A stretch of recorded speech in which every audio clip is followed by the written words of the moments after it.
bodies lying at the bottom of a forest shrine.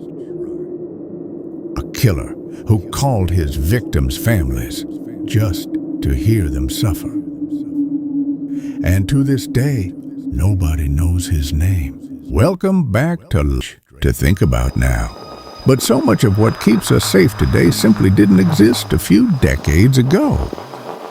Home security cameras, smart speakers that quietly log our comings and goings, DNA kits you can order online.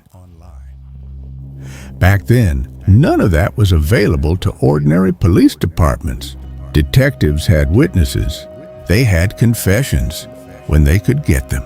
And they had whatever evidence they could physically pull from a crime scene. Nothing more. That gap between what a killer could get away with and what investigators could actually prove is where our story lives.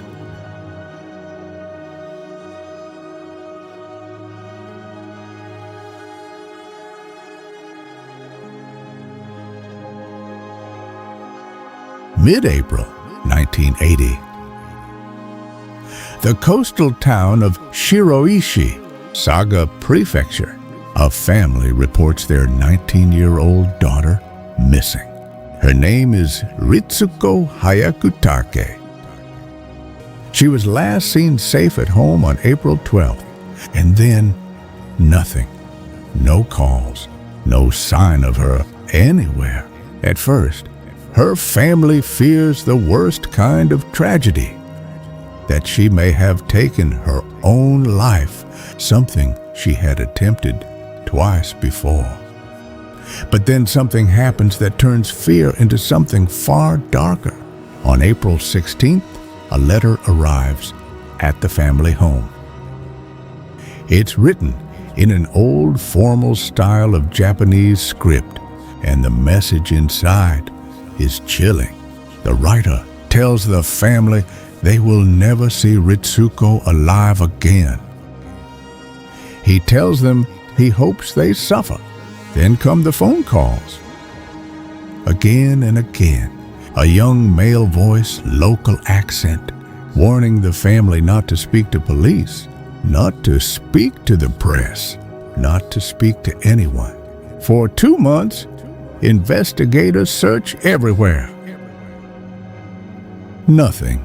Then, on June 24th, a maintenance worker at Suko Elementary School notices something strange near the swimming pool. A manhole cover tampered with. When officers lift it, they find Ritsuko. Her body has been in that shallow water for months. While questioning the school staff, detectives learned something else.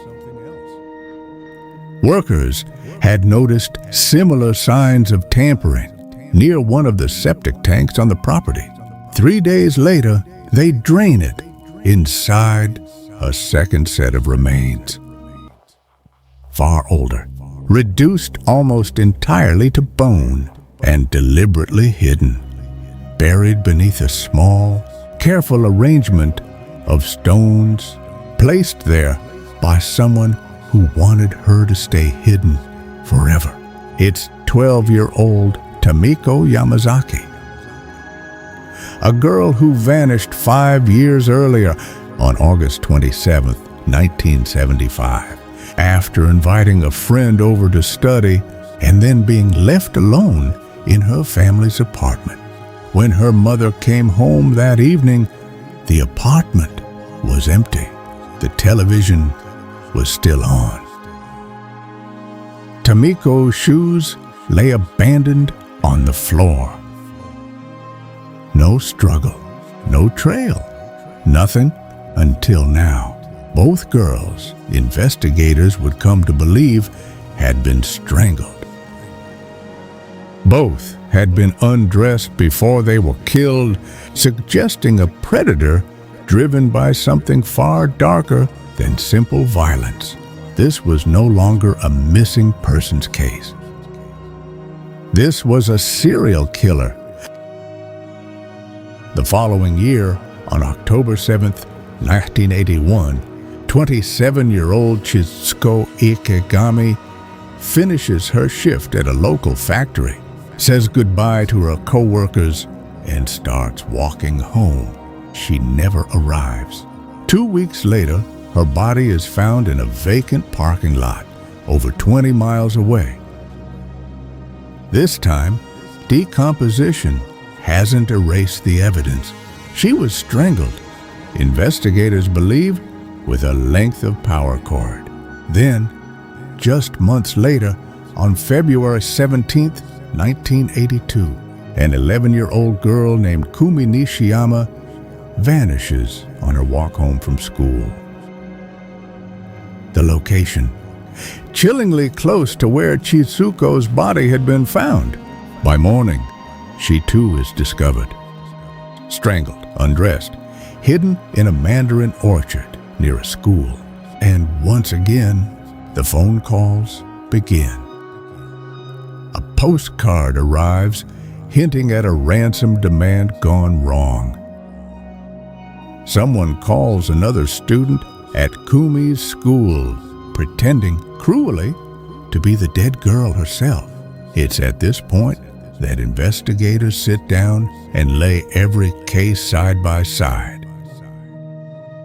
And they notice something that turns their blood cold in 3 of the 4 disappearances.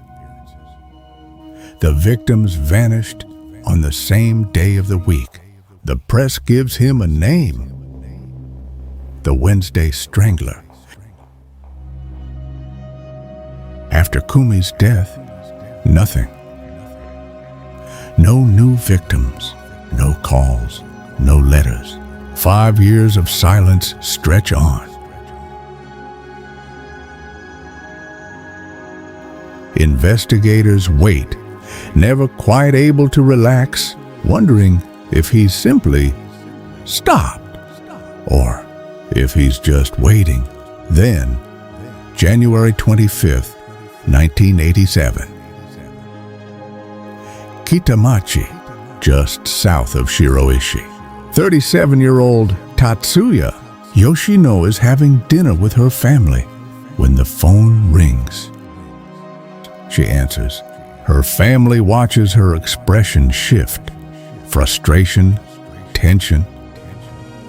She hangs up abruptly and tells her mother a friend urgently needs a lift somewhere.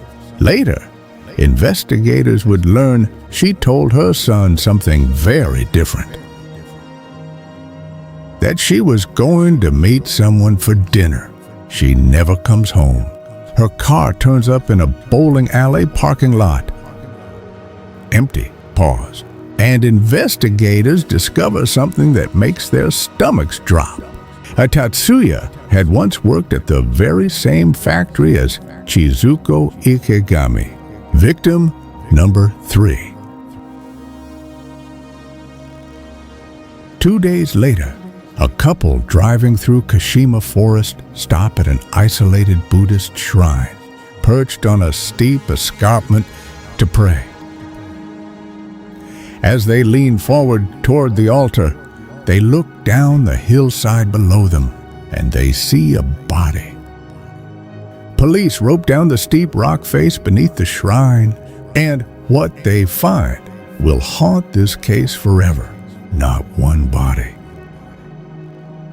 Not 2. 3. The first is Tatsuya Yoshino, stripped, strangled with rope or heavy electrical cabling. Beside her, a second body, far more decomposed, 50-year-old Kiyomi Nakashima, a housewife who vanished the previous December after telling her husband, Tadao, that she was stepping out to the shop.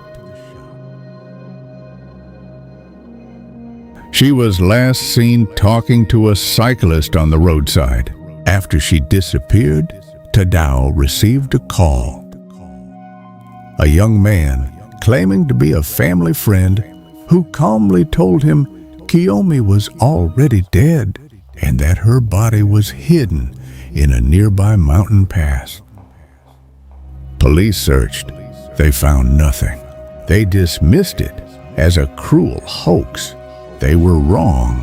The third body, the most decomposed of all, is 48-year-old Sumiko Fujisawa, a restaurant worker from Takeo who vanished a year and a half earlier, last seen walking home alone after drinks with a co-worker scattered around the forest floor.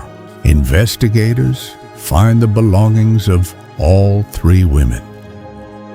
Discarded, careless, left behind by someone who no longer cared what he left behind.